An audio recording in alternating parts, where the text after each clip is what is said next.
साहेब आज पात्र अपात्रतेचा निकाल आहे. काय तुम्हाला वाटतं? काय अपेक्षित निर्णय आहे? असं आहे की हे जे शिंदे गटाचे आमदार आहेत की ज्याच्यामध्ये एकनाथराव शिंदे सुद्धा स्वतः आहेत, ते नियमानुसार, कायद्यानुसार, घटनेनुसार आणि पक्षांतर्गत बंदी विरोधी कायद्यानुसार जर अध्यक्षांनी निर्णय दिला तर ते 100% अपात्र होतील. मी सुरुवातीपासूनच हे सांगत आलो आहे की हे आमदार अपात्र होणं हे केवळ शिवसेनेवर परिणाम करणारं अशा पद्धतीचं हे प्रकरण नाही. तर या संदर्भामध्ये काही चुकीचा निर्णय झाला तर संपूर्णपणे देशाच्या एकंदरीत लोकशाहीवर आणि पक्षांतर्गत बंदी विरोधी कायद्यावर हा परिणाम करणारा त्यांचा निर्णय असेल. आणि म्हणून हा निर्णय नियमानुसार, कायद्यानुसार आणि घटनेनुसार जर अध्यक्षांनी दिला तर 100% एकनाथ शिंदेंसह त्यांचे आमदार अपात्र ठरतील. शिंदे गट दावाही करत आहे की ठाकरे गटाचे आमदार आहेत ते अपात्र ठरतील. असं आहे की शिंदे गटा दावा काय करतंय याला कुठलाही कायदेशीर आधार नाही. मुळामध्ये पक्षप्रतोद म्हणून भरत गोगावले हे नियमबाह्य आहेत हे सुप्रीम कोर्टानं सांगितलेलं आहे. सुनील प्रभू हेच खरे पक्षप्रतोद आहेत हे आम्ही म्हणतो नाही, तर त्याच्यावर सुप्रीम कोर्टानं देखील शिक्कामोर्तब केलेलं आहे. परंतु सध्या जर तुम्ही बघितलं तर सगळीच घटनात्मक पदं ही आता मोडीत निघालेली आहेत.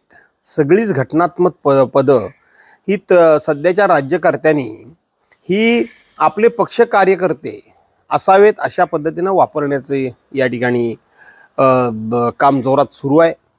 मी सुरुवातीपासून एकमेव सांगणारा माणूस असा आहे की शेवटी नियम कायदा हे पाळणारे लोक आहेत का, आणि म्हणून देशाची लोकशाही आणि संविधानाचा सन्मान राखायचा असेल, सर्वोच्च न्यायालयाचा राखायचा असेल तर आम्ही अपात्र होण्याचा प्रश्नच उद्भवत नाही.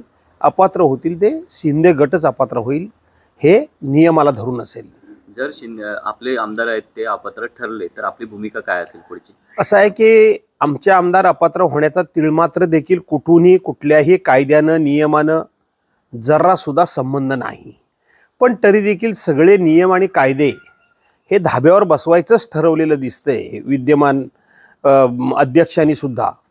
म्हणजे आपण जर बघितलं असेल तर काल परवा विधानसभेचे अध्यक्ष आज निर्णय होणार आहे अशा पार्श्वभूमीवर राज्याच्या मुख्यमंत्र्यांना जाऊन भेटतात.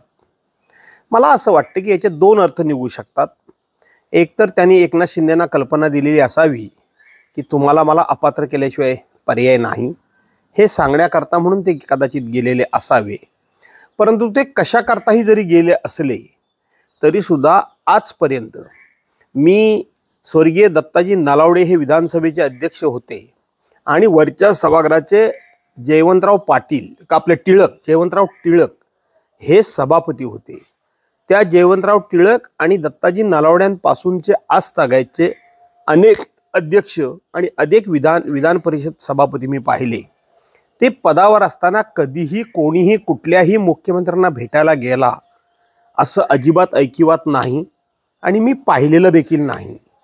परंतु अध्यक्ष स्वतः मुख्यमंत्र्यांना भेटायला जातात. खरं तर मुख्यमंत्री अध्यक्षांना भेटायला येतात, परंतु अध्यक्ष स्वतः भेटायला जातात आणि मी का गेलो ह्याचं सरळ सरळ समर्थन करतात. याचाच अर्थ ही जी घटनात्मक पद आहेत, म्हणजे अध्यक्षपद हे घटनात्मक पद आहे, ही घटनात्मक पदं या पदाची गरिमा संपलेली आहे. ही पदं आता शोभेची पदं राहिलीत की काय असा संशय वाटतो. एबीपी माझा, उघडा डोळे बघा नीट.